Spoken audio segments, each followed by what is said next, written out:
Hello बच्चों, again आपका जो है वेलकम है अरुण मैस्ट्रैक एएमटी के अंदर। जैसा कि आपको पता है हम क्लास 10 के चैप्टर नंबर 6 ट्राइंगल की एक्सरसाइज 6.3 के क्वेश्चंस कर रहे हैं और यहाँ पर क्वेश्चन नंबर जो है हमारा 14th आ गया है।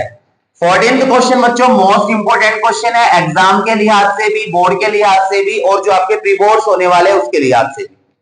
तो क्वेश्चन को ध्यान से समझेंगे, कोई डाउट होगा तो मुझसे पूछेंगे। कुछ ये क्वेश्चन नंबर 12 की तरह है। क्वेश्चन नंबर 12 हमने किया था जिसमें हमने एबीसी पीक्यूआर को क्या किया था, सिमिलर किया था। तो यहां पर भी कुछ क्वेश्चन की फिगर सेम बनी हुई है बट यहां पर थोड़ा सा डिफरेंट है चीज।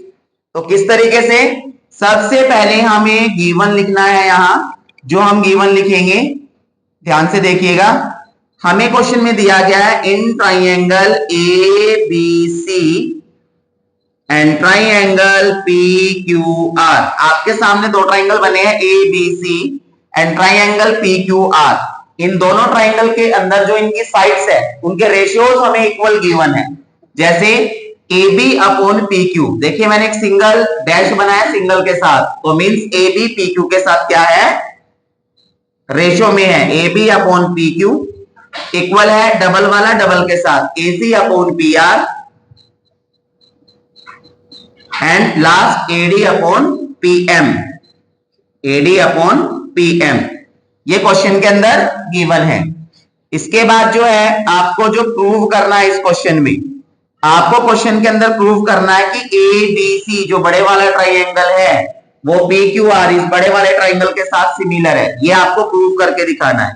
तो A B C similar to triangle P Q R, आप इसको प्रूव करके दिखाएंगे। कंस्ट्रक्शन बच्चों हमें यहां पर करना पड़ेगा। मैं आपका ध्यान थोड़ा सा जो हमारे प्रीवियस क्वेश्चन था 12 उस पे लेके जाता हूं।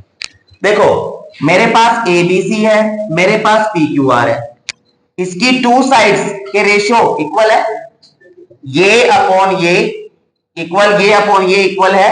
तो आप क्या कर सकते हैं, अगर मैं किसी तरीके से इसका बीच वाला एंगल ए पी के इक्वल कर दूं, सुनना ध्यान से, अगर मैं ए एंगल को पी के इक्वल कर दूं तो side angle side, side angle side की प्रॉपर्टी ये पूरा करेगा और ये क्या हो जाएगा, सिमिलर हो जाएगा। इस चीज का आपको ध्यान रखना है। तो यहां एक कंस्ट्रक्शन है, ध्यान से देखिएगा बच्चों। कंस्ट्रक्शन है, यहां मैंने लिखा प्रोड्यूस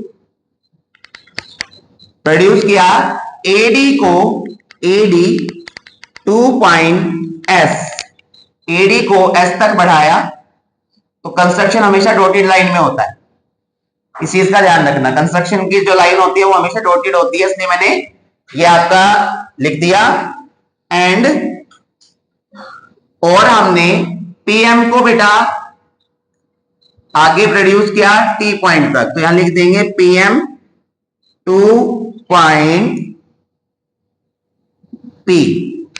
ध्यान से देखना, मैं बार बार सॉरी टी, ध्यान से देखना।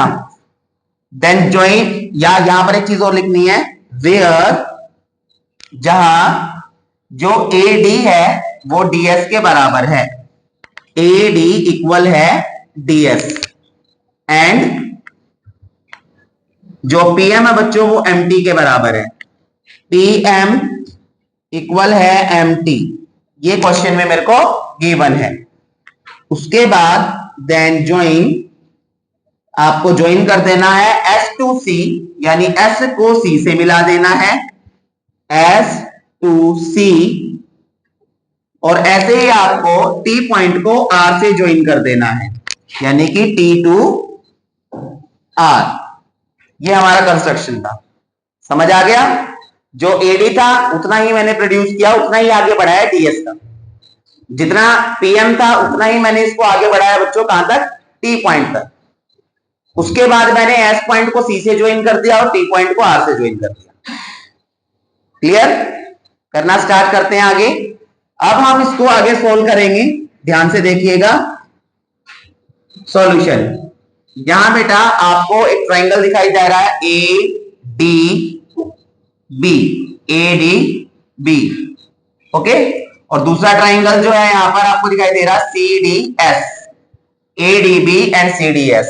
तो in triangle ADB B and triangle C D S, A D B C D S, इन दोनों ट्राइंगल को मैं कोशिश करता हूं कि ये क्या हो जाए, सिमिलरली कॉन्ग्रुएंट हो जाए। तो कैसे करेंगे, ध्यान से देखो। सबसे पहले ए डी एस डी के बराबर है, ए डी इक्वल है एस डी के।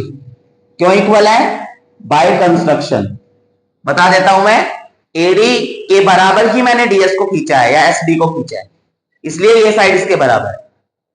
समझ आ गया यहां तक। उसके बाद इस ट्राइंगल में एंगल नंबर 1, इस ट्राइंगल का एंगल नंबर 2, दो लाइनें इस तरीके से कैंसिल कट कर रही है, तो ये एंगल इसके इक्वल होगा ना। कौन सा एंगल होता है, वर्टिकली अपोजिट एंगल। तो एंगल नंबर 1 2 के इक्वल है बच्चों, एंगल 1 इक्वल आ गया एंगल नंबर 2 के by vertically opposite angle. Third पे आते हैं। आपको पता है जब किसी ट्राइंगल का कोई भी मीडियन होता है, तो मीडियन सामने वाली साइड को इक्वल 2 पार्ट्स में बांटता है, तो ये वाली साइड इसके बराबर आ गई। दोबारा बता रहा हूं, जब कोई ट्राइंगल है, जैसे ये ट्राइंगल है मेरे पास ए बी सी, ए बी सी में एडी क्या है, मीडियन है, और जो मीडियन होता है वो सामने वाली साइड को हमेशा क्या करता है, बाइसेक्ट करता है इक्वल 2 पार्ट्स में। तो इसका मतलब इसकी बीडी साइड सीडी के इक्वल है ना, से यस और नो, है ना। तो यहां पर जो है बी डी सी डी के इक्वल है, तो ये आपका आ गया B D equals to C D. क्यों इक्वल है, ये है आपका because D is the mid point, क्योंकि डी क्या है, मिड पॉइंट है। ये हमने इसका रीजन दे दिया। तो ध्यान से देखो, ये साइड इसके इक्वल, ये एंगल इसके इक्वल, ये वाली साइड इसके इक्वल, तो साइड एंगल साइड से triangle A D B similar sorry congruent हो गया ट्राइंगल सी डी एस के बाय साइड एंगल साइड। क्या इस स्टेप में कोई डाउट है किसी को? मैंने इस ट्राइंगल को इसके कॉन्ग्रुएंट किया है, कोई डाउट है? No doubt, okay. अब अगर यहां पर बच्चों ये दोनों कॉन्ग्रुएंट हो गए ट्राइंगल, तो क्या इसकी A B side C S के इक्वल हो जाएगी बाय सीपीसीटी? अगर यहां पर ये वाला ट्राइंगल इसके कॉन्ग्रुएंट हमने कर दिया है, तो क्या A B side C S के बराबर होगी? यस होगी। तो ए बी इक्वल आ गई सी एस के by C P C T. यहां पर कॉन्ग्रुएंट किया है इसलिए मैंने सीपीसीटी लिखा है, सिमिलर करता तो सीपीएसटी होता। तो ये आपकी इक्वेशन फर्स्ट आ गई। यहां तक क्लियर हुआ होगा? ओके। अब हम देखेंगे जिस तरीके से हमने इनको कॉन्ग्रुएंट किया है, सिमिलरली इस वर्ड का आप यूज करेंगे। सिमिलरली इसी तरीके से बच्चों जो ये वाला ट्राइंगल है वो इसके कॉन्ग्रुएंट होगा। पीएमक्यू ट्राइंगल पीएमक्यू कॉन्ग्रुएंट होगा ट्राइंगल आरएमटी के, ट्राइंगल आरएमटी के। मैंने सिमिलर लिखा है इसलिए प्रॉपर्टी भी सिमिलर रहेगी बाय साइड एंगल साइड। थोड़ा सा रिव्यू देकर बता रहा हूं मैं, मतलब थोड़ा सा बता रहा हूं कैसे होगा। देखो ये वाली साइड इसके इक्वल है बाय कंस्ट्रक्शन, ये वाला एंगल इसके बराबर है वर्टिकली अपोजिट एंगल, और ये वाली side Q M R M के इक्वल है बिकॉज एम मिड पॉइंट है। तो साइड एंगल साइड से दोनों कॉन्ग्रुएंट हो जाएगी, हो जाएगी। अब अगर कॉन्ग्रुएंट हो गई तो इसकी P Q side are T के इक्वल आ जाएगी बाय सीपीसीटी। तो इसकी जो पी क्यू साइड है वो आर टी के इक्वल आ गई, P Q equals to R T by C P C T. ये इक्वेशन सेकेंड आ गई। क्या यहां तक कोई डाउट किसी को? सारे स्टेप्स क्लियर है? अब जो हम स्टार्ट करते हैं कौन सा ट्राइंगल, देखिए मैं लेता हूं ट्राइंगल ए सी एस, दिखाई दे रहा है सभी को, ए सी एस। और दूसरा ट्राइंगल ले रहा हूं पी आर टी। मैं ए सी एस और पी आर टी को सिमिलर करने की कोशिश करता हूं। सिमिलर करने से क्या होगा, मतलब सिमिलर करने का फायदा क्या होगा? सिमिलर करने से इसका ये वाला एंगल इस वाले एंगल के इक्वल आ जाएगा, हाफ एंगल। तो जैसे ये सिमिलर हो रहा है, सिमिलरली ये भी इसके इक्वल हो जाएगा, तो पूरा एंगल इक्वल हो जाएगा ना, होगा या नहीं होगा? तो इसीलिए मैं यहां पर जो है ट्राइंगल ए सी एस को पी आर टी के सिमिलर करता हूं। देखिए ध्यान से, in triangle A C S and triangle P R T, ध्यान से देखिएगा, मैं यहां पर बेटा वो साइड्स लेता हूं जो साइड्स मेरे को क्वेश्चन में गिवन है कि सिमिलर है, मैं ये वाली साइड का यूज करता हूं। देखो A B upon P Q equal given है A C upon P R, और ये इक्वल गिवन है AD upon PM, AD upon PM. मैंने पहले बता रखा जब दो ट्राइंगल सिमिलर होते हैं तो उनकी साइड्स के रेशियो ऐसे लिखे जाते हैं इक्वल, और कॉन्ग्रुएंट होते तो बराबर लिखे जाते हैं, इक्वल लिखा जाता है। ठीक है, अब यहां पर जो मेरे को ये गिवन है बच्चों, मैं देखता हूं कि जिन ट्राइंगल्स की मैं स्टडी कर रहा हूं, इन दोनों ट्राइंगल की, एसीएस की और पीआईटी की, उसके अंदर इनमें से कौन कौन सी साइड आ रही है। ध्यान से देखिएगा, ए बी पी क्यू, क्या ए बी और पी क्यू इन ट्राइंगल्स में आ रही है? देखना ए सी एस में ए बी आ रही है, नहीं आ रही ना?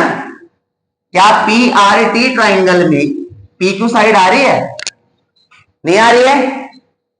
लेकिन मुझे एक चीज पता है क्या, कि ये A B side C S के बराबर है, ये आपने प्रूव किया था कि ए बी सी एस के बराबर है या नहीं है? तो क्या मैं इस ए बी को सी एस लिख सकता हूं? और जो पी क्यू है वो किसके बराबर है?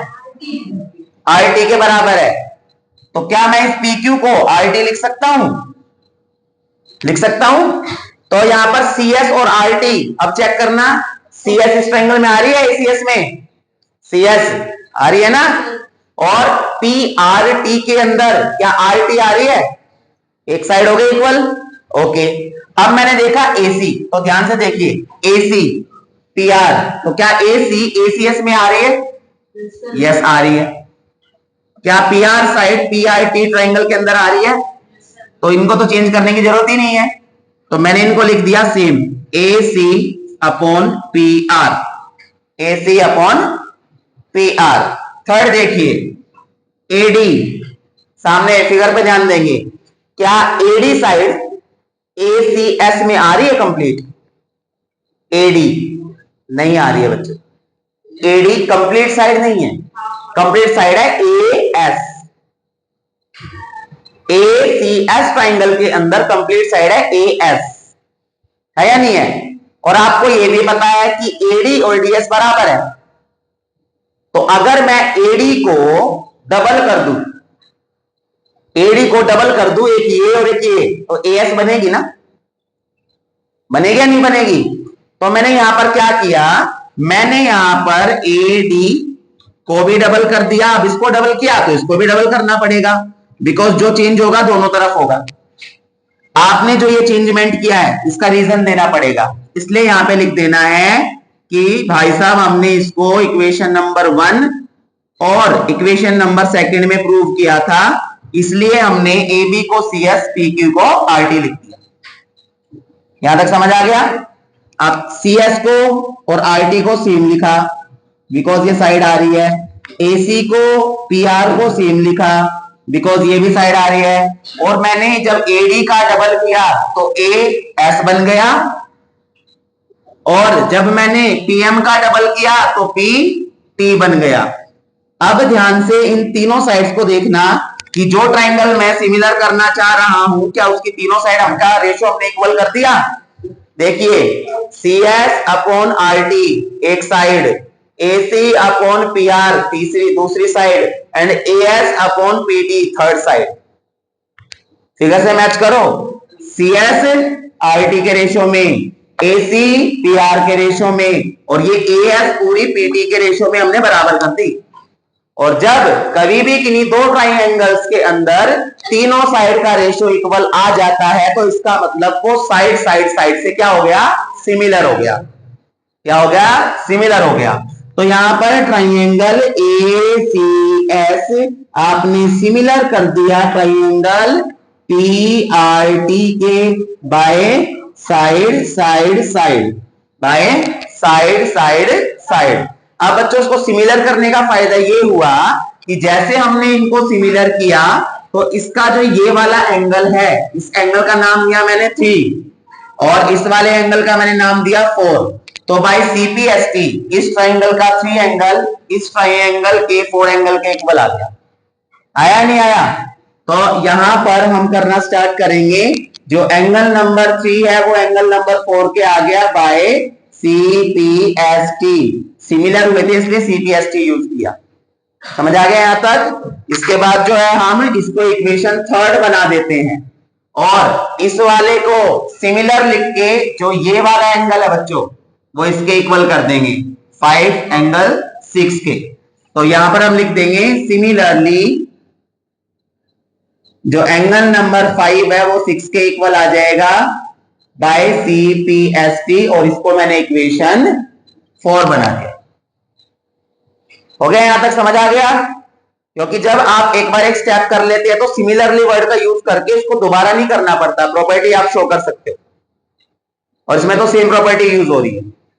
ओके, अब मैं इस 3 को 4 के इक्वल कर चुका हूं, 5 को 6 के इक्वल कर चुका हूं। दोनों इक्वेशन को ऐड करके देखते हैं। Add equation third and fourth. मैंने थर्ड में लेफ्ट साइड है 3, ये है 5, 3 के साथ 5 को ऐड कर दिया, बीच में इक्वल का इक्वल साइन आ गया और 4 एंगल को बच्चों मैंने 6 के साथ ऐड कर दिया। फिगर में मैच करते हैं। जब कभी भी आप एंगल्स के नेम लिखेंगे, एंगल 1, एंगल 2, एंगल 5, एंगल 10, कोई भी कुछ भी, तो वो एंगल का नेम हमेशा रिप्रेजेंट करना है फिगर के अंदर। आपने यहां तो लिख दिया 3, 5, 4, 6, लेकिन अगर यहां पर 3, 5, 4, 6 लिखोगे नहीं तो टीचर जो चेकर है आपका चेक करेगा शीट, कहां मैच करेगा, ये देख ही नहीं पाएगा। तो इस चीज का ध्यान रखना आपको। अब देखते हैं, देखिए 3, 5 को जोड़ के एंगल ए बन रहा है बच्चों, 3 और 5 को ऐड करके, तो ये एंगल ए बन गया। और इस एंगल 4 को और 6 को ऐड करने के बाद एंगल पी बन रहा है। तो आपने ये प्रूव कर दिया और इसको आप इक्वेशन नंबर 5 दे सकते हैं क्योंकि आगे यूज होगी। तो मैंने क्या बताया था, अगर ए बी सी को एक्चुअल में मुझे प्रूव क्या करना है, मुझे प्रूव करना है कि ए बी सी सिमिलर है पी क्यू आर के। यही तो कर रहा है। दो साइड के रेशियो तो स्टार्टिंग में इक्वल थे, बीच का एंगल आपने इक्वल कर दिया। तो अब एबीसी पी क्यू आर को सिमिलर कर दीजिए, बहुत इजी है। Now in triangle ABC and triangle PQR, अब हम उस चीज पे आए जो एक्चुअल में हमें प्रूव करना है। अभी तक तो हमने एंगल इक्वल किया था, ये ए और बी। तो देखिए ध्यान से, AB upon PQ, AB upon PQ equal है AC upon PR, AC upon PR। और ये क्यों इक्वल है बच्चों, देखो क्वेश्चन में गिवन है, ये रहा AB अपॉन PQ इक्वल है AC PR। तो मैंने यहां इस ट्रायंगल की ये साइड का रेशियो इस ट्रायंगल की इस साइड के रेशियो इक्वल कर दिया, और जो दोनों साइड के रेशियो में इक्वल है उसके बीच का एंगल, जो रेशियो में इक्वल है उसके बीच का एंगल हम इक्वल कर चुके ऑलरेडी, ये कर दिया। तो angle A equals to angle P है फ्रॉम इक्वेशन 5, या प्रूव्ड अबोव भी लिख सकते हैं आप। समझ आ गया। तो यहां पर साइड एंगल साइड से ट्राइंगल ABC सिमिलर हो गया ट्राइंगल PQR के by side angle side, hence proved. यही आपको प्रूव करना था। समझ आया। ये मोस्ट इंपोर्टेंट क्वेश्चन है बोर्ड के लिहाज से भी, क्लास टेस्ट के लिहाज से भी, प्री बोर्ड के लिहाज से भी। बार बार प्रैक्टिस कीजिए ऐसे कंसेप्ट की, क्वेश्चन ऐसे एग्जाम के अंदर पूछे जाते हैं। ओके, क्लियर है। ओके, अगर बच्चों आपको कोई डाउट लगता है तो आप कमेंट कर सकते हैं, दोबारा से एक्सप्लेन कर दिया जाएगा क्वेश्चन ये। और ऐसे ही क्वेश्चंस को देखने के लिए मोस्ट इंपोर्टेंट क्वेश्चन जो है हमारे बोर्ड और प्री बोर्ड के लिए, आप कनेक्ट रहिए अरुण मैथ्स ट्रैक के साथ। Thank you so much.